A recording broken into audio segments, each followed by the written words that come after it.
Hello बच्चों, start करते हैं 13.3 की इंट्रोडक्शन। तो इसमें जो हमारा कंसेप्ट है वो है थ्योरम ऑफ टोटल प्रोबेबिलिटी।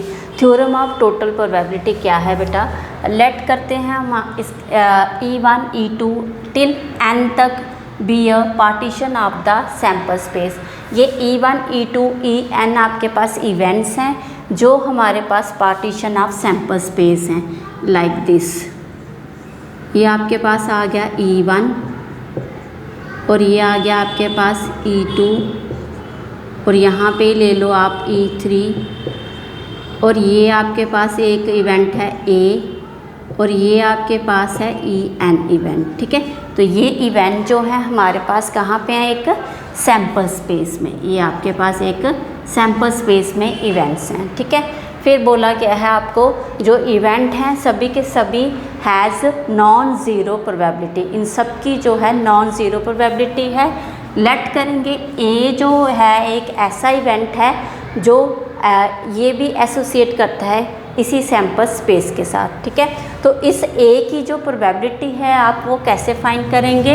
आप लिखेंगे probability of A is equal to probability of E1 probability of A upon में E1 plus probability of E2 multiply में probability of A by E2। तो यहाँ से आपको पता चल रहा होगा यहाँ पे हमारे पास A की जो है कंडीशनल प्रोबेबिलिटी निकल रही है और मल्टीप्लाई हो रही है E1 इवेंट के साथ। ऐसे ही टिल जितने भी इवेंट आपके पास क्वेश्चन में होंगे सबके साथ A की कंडीशनल प्रोबेबिलिटी निकाल के आप उस इवेंट की भी प्रोबेबिलिटी निकालेंगे और मल्टीप्लाई करेंगे और सभी इवेंट को क्या करेंगे फिर आप टिल n इवेंट्स तक ये जितने भी इवेंट आपको सैम्पल स्पेस में दिए गए हैं, जितने भी इवेंट आपको क्वेश्चन में दिए जाएंगे सबकी आप प्रोबेबिलिटी फाइंड करेंगे। ठीक है, A बाय En।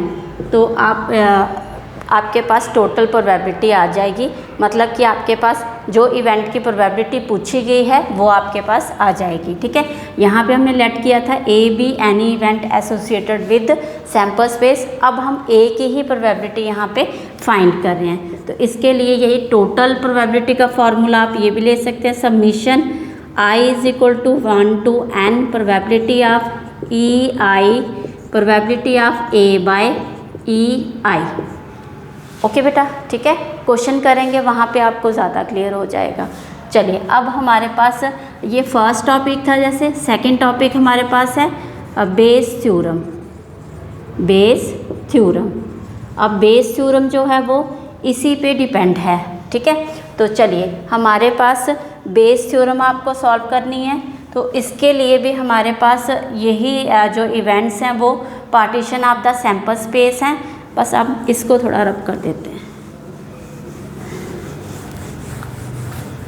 ठीक है, और ये आपको बोला गया है E1 टिल En, मतलब n इवेंट्स तक आपके पास ये जो इवेंट हैं ये क्या हैं? Are disjoint. आर आपके पास ये हैं डिसजॉइंट इवेंट्स। ठीक है, are pairwise disjoint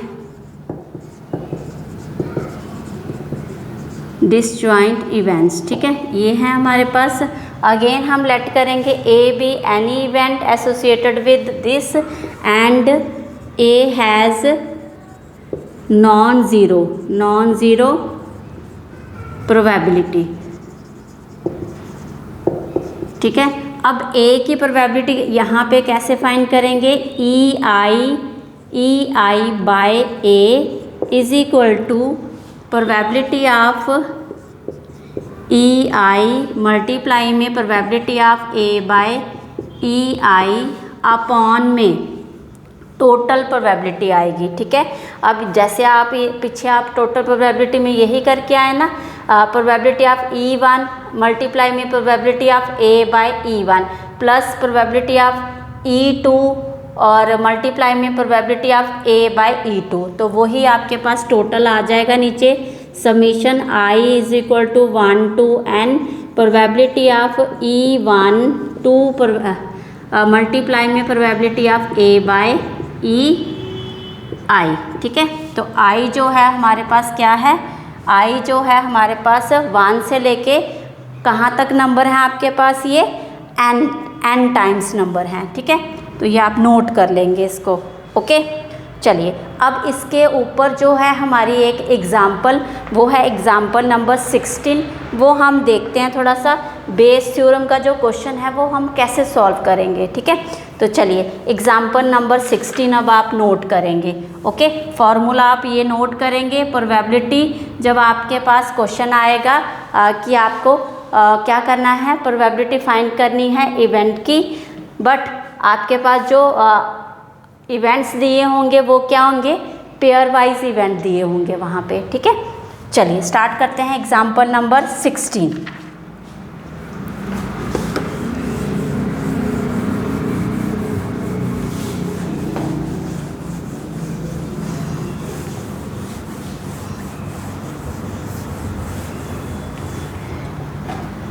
example number 16 में बेटा आपको बोला गया है, नोट करेंगे आप एग्जाम्पल 16, ठीक है।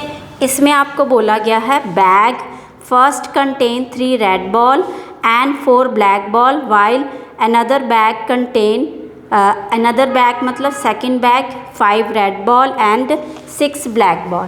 तो आप ले लेंगे यहाँ पे बैग 1 में हमारे पास क्या है, 3 रेड बॉल हैं और 4 ब्लैक बॉल हैं। बैग 2 में आपके पास 5 रेड बॉल हैं और 6 ब्लैक बॉल हैं, ठीक है।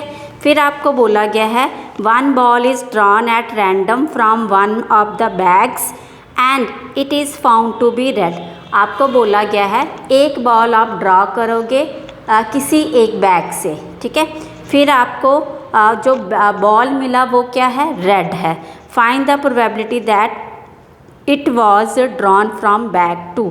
फिर आपको ये भी बोला कि जो बॉल आपके पास आया है वो सेकंड बैग से आया है।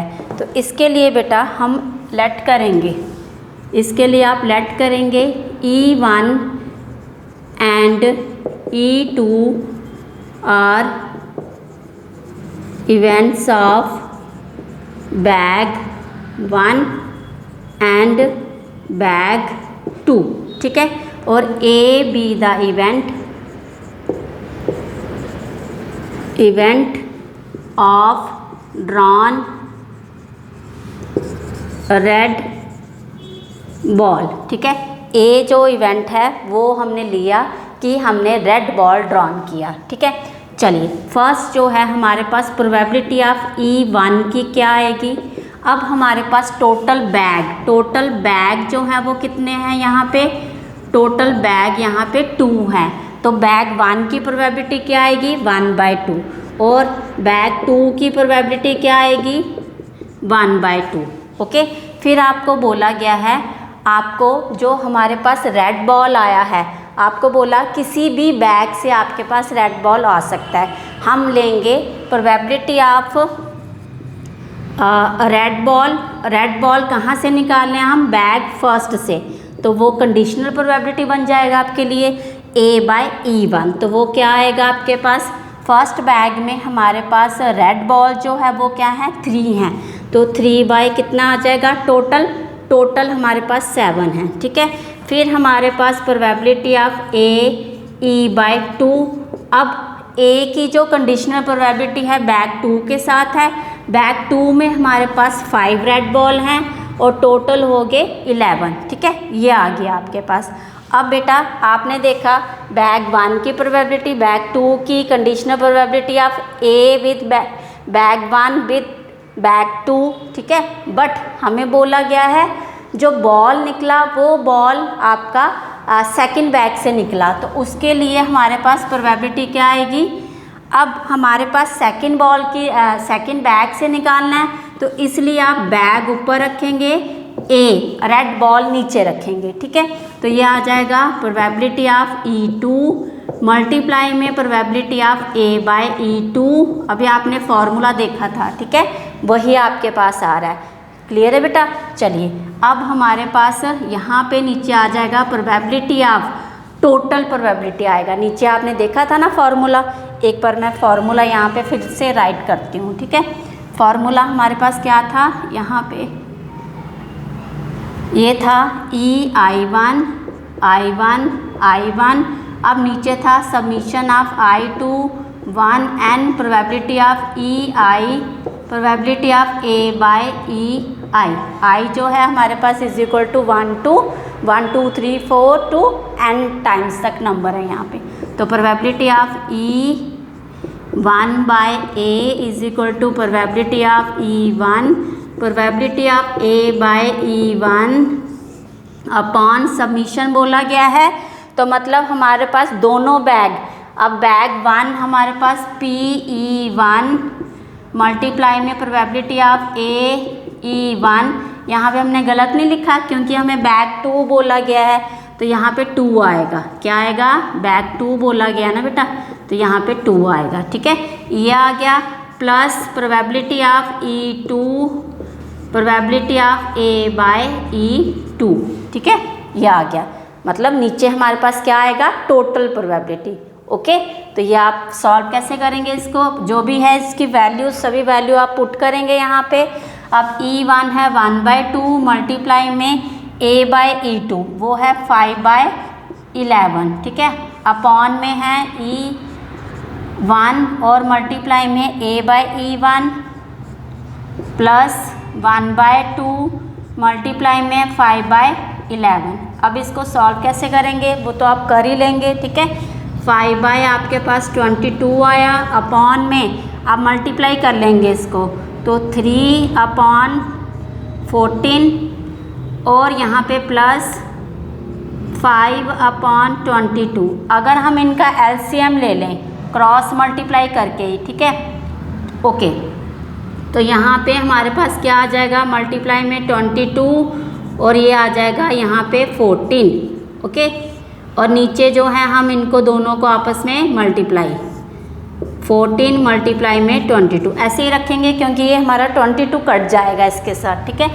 तो ये आ जाएगा हमारे पास, अब काट दे 22, काट देते हैं इसको, ठीक है। तो ये आ गया 5 अपॉन में ये वाली टर्म जो है ये क्या होगी इधर रेसिप्रोकल, तो 5 अपॉन में 3 मल्टीप्लाई 2 कितना आ गया 66 प्लस 5 मल्टीप्लाई 14 70। अब ये 14 ऊपर जाएगा, ये आ गया मल्टीप्लाई में, ये आ गया आपके पास कितना 70 अपॉन में 6 13। अब आप इसकी कटिंग करेंगे तो ये आ जाएगा 35 अपॉन में 2 से कटिंग हो रही है 6 और 8, ये आपका आंसर आ गया, ठीक है। होप आपको वीडियो अच्छी लगी होगी, तो please like share and subscribe my YouTube channel. Thank you for your love and support.